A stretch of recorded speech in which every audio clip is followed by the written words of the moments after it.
ఎప్పుడు చంద్రబాబు నాయుడు గారు అయితే మాత్రం ఎప్పుడు ధర రాజకీయాన్ని ఎంకరేజ్ అయితే చెయ్యరు.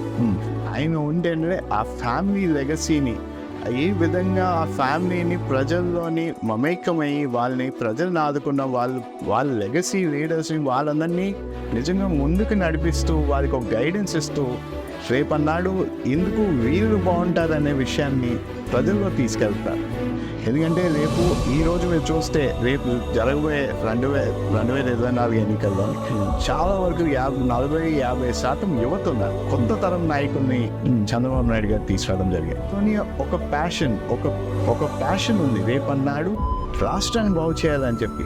ఇది నారా చంద్రబాబు నాయుడు గారు గమనించి వీళ్ళందరినీ గుర్తించి రేపన్నాడు మీరు యాక్చువల్గా రేపన్నాడు మీకు అవకాశం వచ్చి మీరు గెలిస్తే ఈ విధంగా మనం ఆయన అనుకున్న ఆశయాల్ని మనం పూర్తి చేసేలాగా నువ్వు ముందుకు వెళ్ళాలి.